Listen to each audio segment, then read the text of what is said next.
Welcome, everybody, to the Investors Podcast 2.0 Wealth Mindset, where we dive into the minds of the successful real estate entrepreneur to uncover the tips and tricks that have allowed them to keep moving forward. I am your host, Scott Bauer, and I'm excited that you're here with us.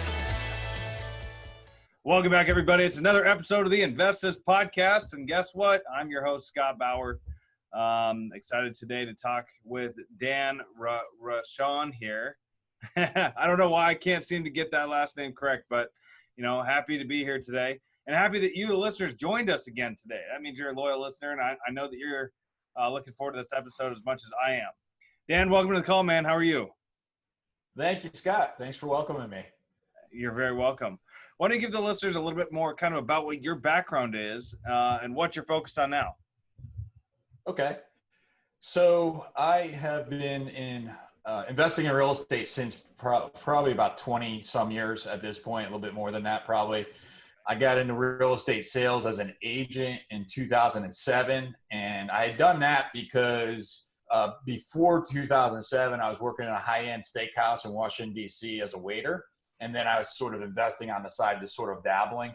Actually, I was probably more speculating than investing, at that time in my life, but I thought I was an investor. But anyway, so I was working as a waiter at the high-end steakhouse and made a transition in my life where I really understood I wanted to be an entrepreneur. I wanted to be able to help people solve their problems, achieve their goals. And so I found real estate sales as an opportunity to be able to dive into business with a minimum investment, in time and money. Absolutely. And, that's very typical for a lot of people. That's kind of in a way how I started also.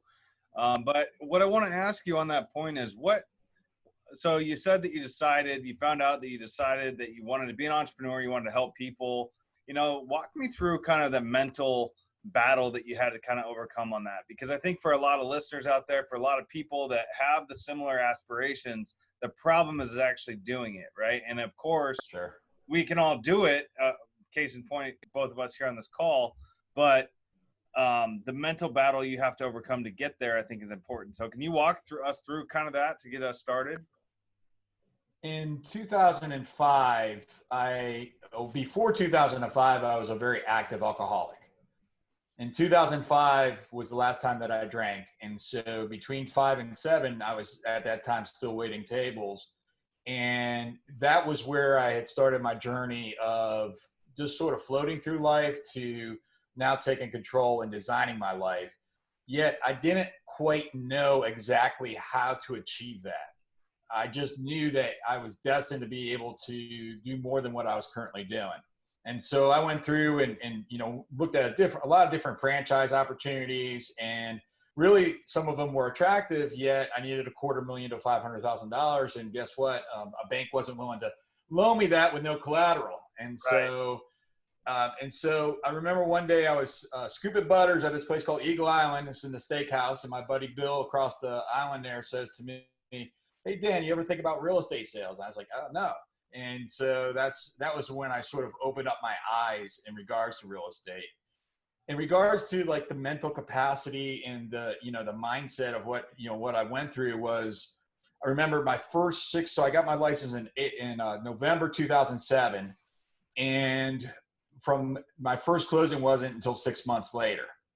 So I remember having that big struggle and really just, I was scared. And I remember, I remember going to my broker about 4 or 5 months into it. Her name is Karen, saying, "Karen, I'm not so sure about this." She's like, "Dan, just keep doing what you're doing." I'm like, "Seriously? I'm about to pay my mortgage on my credit card." And so Karen encouraged me and advised me to do less, which was confusing to me at the time. Yet what I realized was I spread myself so thin that I was doing a lot of activity ineffectively.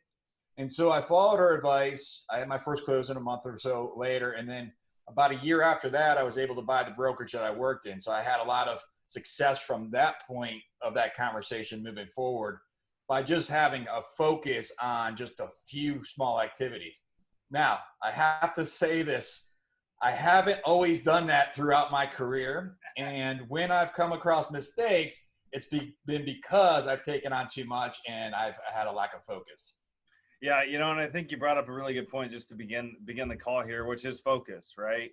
Sure. When she said you need to do less to achieve more, that is very confusing. I've battled with that myself, right? Because you're like, wait a minute, what do you mean do less? If I do less, then I'm not going to get to where I want to go. But the reality is the focus point, focusing on the one or a couple of things that you're doing that actually is going to achieve your goal is what's going to set you ahead, right? Yeah, and Scott, you say the focus, so it's not do less, it's do more of less, right? So you have that major intensive focus on the few efforts that are going to maximize your return, so that it's, really the 80% of my efforts or the 20% of my efforts are going to create 80% of my results, and that's where you focus your energy. I was just going to go there with the 80-20 rule. I mean, it's so sure. Across anything that you do, especially in this. So thank you for sharing that. But that was 07, 08, 09 time frame. Of course, we're 11 years later now. So what's happened between then and now? So I bought the brokerage around 2009. Okay. And so maybe 2008. So somewhere in that time period.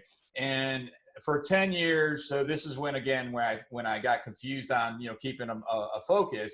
And so for 10 years there, I was running a brokerage or owning a rather large, local franchise. And I was also building my sales team. And so as I was doing both simultaneously, I had good results. I wasn't achieving really the significance of what I was intending to achieve. And I also had this false sense of, owning the brokerage was a piece of my identity throughout that. And I thought that that would make me mean something more. And that was just a, real falsehood. Right. And so I think early on, I didn't really realize this until later, that early on, I just didn't feel worthy. And it wasn't until I had, walked down that journey somewhat before I realized, say, you know what, my identity is what I choose it to be. And it's not necessarily within this one realm of, being a brokerage owner. So I owned that for 10 years and built my sales team, Greetings Virginia Sales Network, which specializes in real estate sales in Virginia, Maryland, Washington, D.C. 2 years ago, I sold the brokerage. And when I sold the brokerage, at that point in my life, I knew that there was okay, what's the next step? And so that's when I went out and I met with a lot of my mentors, had a lot of conversations over that short period of time. And one of my mentors, I had asked for him to coach me, and he said, oh, yes, if you take and you document the things that you've learned throughout time, and you document them and then share those with others.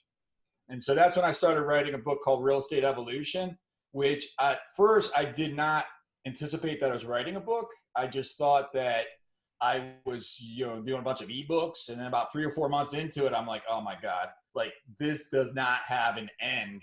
And so 13 months later, so it took me 13 months, an average of 3 hours a day. And I didn't take a single day off the entire 13 months, not even Christmas. 3 hours, I would get up at 4 a.m. and I would write till 7 a.m. So it didn't impact my family at all because they were sleeping as they should have been. And so then I wrote the Real Estate Evolution, which is the 10-step guide to CPI, which is this book I'm holding in my hand if you're watching this. And this teaches agents how to have consistent and predictable income in their sales business, and also business owners. So it applies to investors, real estate agents, whoever the case may be. I think in any type of sales business at all, there's always a formula that gets you to your sale, right? There's always consistent, predictable steps that you can take in any business that you're in, right? And so that's why I like that you've been able to sit down and write this book, because it's not just real estate investors and real estate agents that can make that applicable to their life. It's really any sales process, I'm guessing, right? Now, I have not read the book. All you loyal listeners out there, I'm going to go ahead and tell you I have not read the book. But I can only imagine, right? And it's for a lot of people out there, some that are listening to this call, I'm sure, consistent income is always a problem. The consistency is always the hard part for a lot of people, because what will happen is you'll have a really big month, right? And you'll go out there and you'll celebrate. Oh, it was a great month. But then the next month you'll find out that, I barely didn't make anything, or maybe I didn't make anything at all, right? And so that's where the problems come in, because it's just one big cycle of emotion, and it really doesn't do anybody any good. So there is a formula to that. How long, and you said it took 13 months to write that book? It did, yes. Okay, now for the listeners out there, Is there anything that accompanies the book? Do you do any private coaching now that you sold the brokerage? Have you, what have you, what are you into now? Yeah, sure. So I've got, again, it seems, before I answer this question, I want to preface with, I am still focusing on one thing. I'm just doing so through many assets. So one of the things I'm really excited about is that we just launched the CPI community podcast, which you can find on Apple, all the places you can find Scott's podcast. You can find on that. And we interview some really great people. I'd love to have you on that show, Scott, Love that. well. And so, in addition to that, there's a website called the CPIcommunity.com, which shares with, one of the coaching programs that we do is an online coaching program every single week that is called the CPI certification. And the CPI certification, it's designed for new agents so that they can understand the right way to do business. It's designed for seasoned agents, just like what Scott just said, that are, man, I just had the best month of my life, yet I'm not so sure if I can do that again. And it's also designed for the top agents, the mega agents that are really just rocking it out. Like, you figured out how to do this business, yet you may be frustrated that you're not able to participate in the life that you're creating. And so this is a 6-week program that we help real estate agents and investors and lenders to be able to understand, the process of how to get that consistency, whether if you're new and or seasoned, or if you are, the top producer. There's a piece of that program there for them. Well, and it's also important to understand that everybody can sharpen their sword, right? Everybody can, that's one thing that I study a lot of very highly successful people. And one thing one common denominator that I found is they all continue to keep learning. That's very standard, for anybody, because life changes, the world changes, technology changes things. Do you address things like that in the book? Absolutely. And if you're looking at like learning, for example, so, when you look at people that are doing podcasts or people that are presenting or whatever the case may be, really what they're doing is learning, right? Because learning to teach is the highest pinnacle of learning. And so when you look at how we learn, well, guess what? If you're the one that's sitting in front of a classroom, you really need to be able to know what you're communicating, which means that you're going to have to learn that is, really soaked into your soul. Mentioning about technology in Real Estate Evolution, I do talk about technology. In fact, that's a section at the end of the book that I talk about what about the evolution, not just in real estate sales, yet in business and in life. And the pandemic's actually accelerated that. So I wrote the book before the pandemic, right? But there's 4 components that has allowed for our environment, for the world to change, to evolve. And that's commoditization, artificial intelligence, big data, and technology. So these 4 things have actually changed the way that we do business. And if we don't understand that we are in a different business world today, then you're going to struggle. Right? So if you don't understand that commoditization means that in the absence of a perceived value, the consumer is going to go to the lowest price point, then that's a starting point to understand if you're selling a service or a product. Well, guess what? I'm going to have to figure that piece there out, and I'm going to have to be able to more effectively communicate a value so that I can charge a price that's appropriate.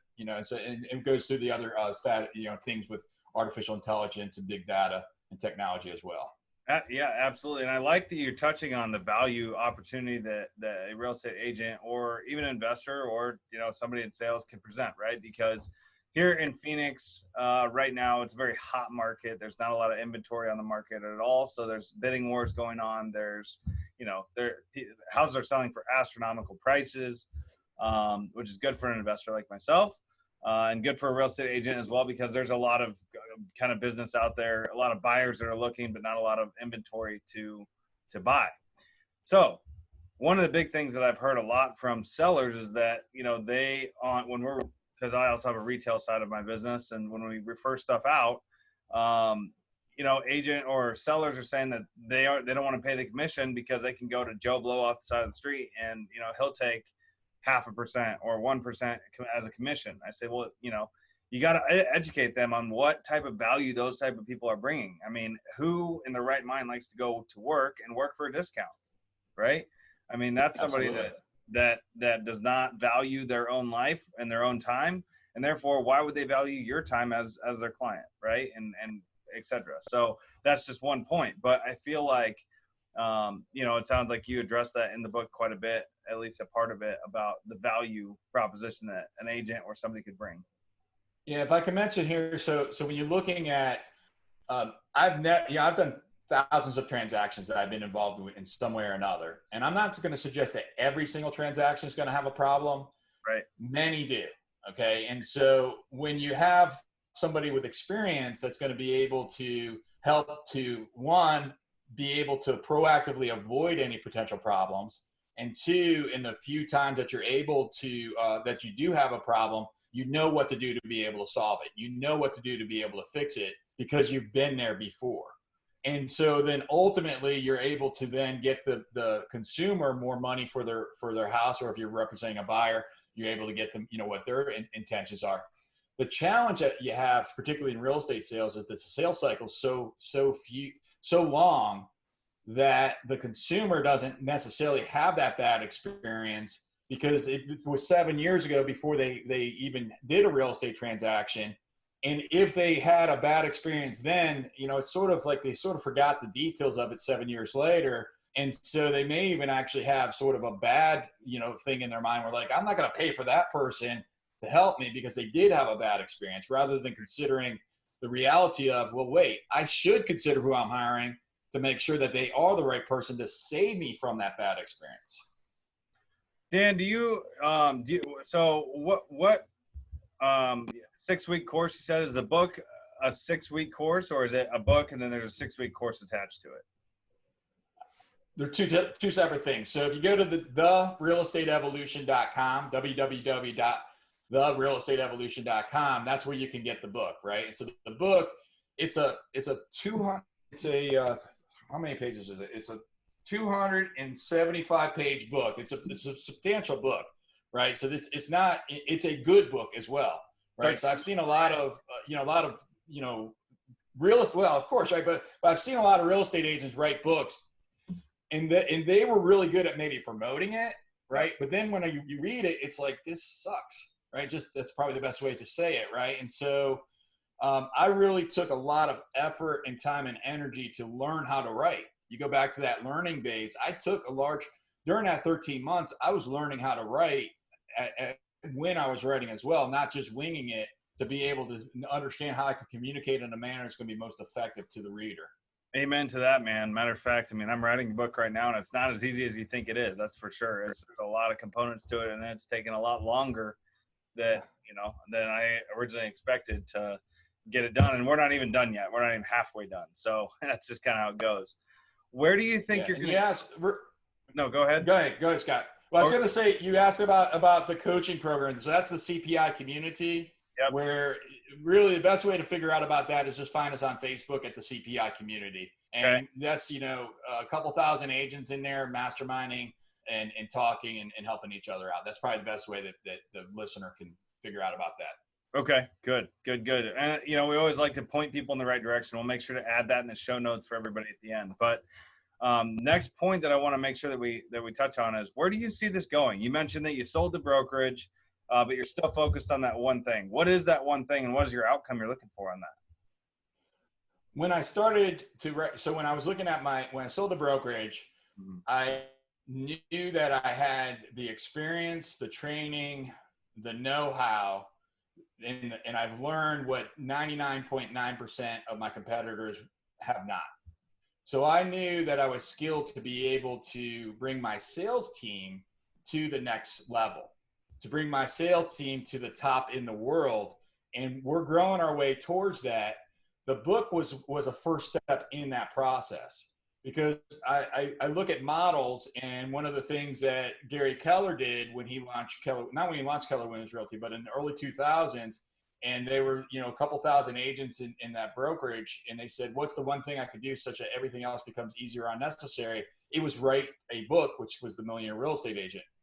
So when I started to then focus on my sales network, I asked myself that same question. And that's where as I was writing those ebooks, I said, okay, I have to put this into a book because this is going to be the first domino that's then going to attract the right talent. The people that are competitive, like to learn, assertive, relationship-based, team players, self-starters. It's going to attract those individuals into my world so that I may serve them so that they can get everything that they want within their world. Right. And so this has been a transition for, and a growth in the sales network to become, one of the top sales teams in the world. And that's where our journey is going, to be omnipresent in regards to real estate sales in Virginia and to exceed expectations. That's where we're going. I love that. That's phenomenal. And talk about a great person to model after, right? Gary Keller and the Keller Williams mantra and how they started actually as an education company, right? I mean, they were very heavily in education to begin with and have since morphed into one of the, if not the largest brokerage in the world, I believe. And so are you attached to KW? I am. And that's, but when I'm speaking, like I'm not speaking from a sense of an affiliation from a brokerage, because I think it's important that, the conversation shouldn't be, this person or this brokerage against this brokerage. It's about how can we collaboratively, how can we all succeed together? And that's really what my intention is. So I don't have an identity within myself with Keller Williams. I associate with them for certain reasons because, that's a choice that I make, yet I respect everyone's choices of what they make. Right. No, and I get that. I was just curious more than anything else. Sure. Yeah. So, I really like that I like your mentality behind it, right? There's clear vision that you sat down and you thought about what your goals were and how you can achieve them. And you're modeling after somebody that clearly has a proven model. And, you have big aspirations, which is phenomenal because I think so many people think too small, myself included at times, right? A lot of people it's hard to imagine something much, much larger than yourself. And, you've done that, which is phenomenal to hear. Dan, so 5 years from now, what are we going to see? What will we see in 5 years? Yeah, 5 years from now, my intention is that at that point we've grown multiple companies and we've created opportunity for the people within each of those companies that have earned the right to be in a leadership position. So that's going to include coaching. That's going to include real estate sales. I don't believe I'll ever get back into real estate brokerage. That's a whole nother, we have to do another show on that. Right. But yeah, also investing, also home improvements are some of the different components that we'll develop into photography for real estate agents. So there's about 7 different companies that I would envision that within 5 years that we would have developed and grown. But they're all related around the real estate world. And I'm positioning it so that no matter what happens in real estate sales, that we could pivot to, for example, the coaching company, because coaching for business is coaching for business, and coaching, for human beings is coaching for human beings. We all need coaching. I have a coach, right? And, so that's something that I could easily transition into outside of the real estate world. Yes, absolutely. You're 100% correct there. And I really appreciate you sharing that. The vision is phenomenal. I like what you've done in your evolution, in your own personal evolution, moving up through the ranks, understanding what you were doing, and therefore, hiring a coach that put pressure on you to document what you were doing so that you could then share it with everybody else. I mean, all the information that us as real estate agents, as real estate investors, as, in any profession that you're in, have so much knowledge that we get stuck in our own head that, you could share it and hopefully help somebody else out. That's the reason of this podcast, right? It's to be able to share the information and hopefully to help somebody else. So I love what you're doing. I think it's great. And for all the listeners out there that maybe want to go through the 6-week course or at least get a copy of the book, we'll definitely be adding that in the show notes at the end so that, they have a simple and easy way to click on that. But are you ready for a lightning round? We're getting up here on time. Are you ready for a lightning round?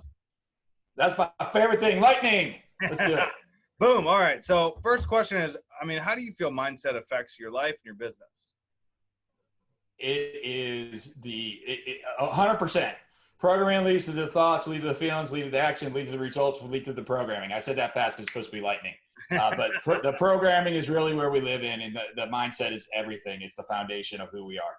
Amen, man. Amen to that. Thank you for sharing. What book are you reading right now? Last night I finished the book written by Mary Trump, Too Much and Never Enough. And this morning I started Breakthrough Advertising by Eugene Schwartz, which was a book that was written in the 1960s. So that's probably a book. If you're looking for a book to read, go with the second one. The first one, if you're interested, I guess. Well, always, I mean, I love to hear what people are reading. And next question is, what are you trying to learn?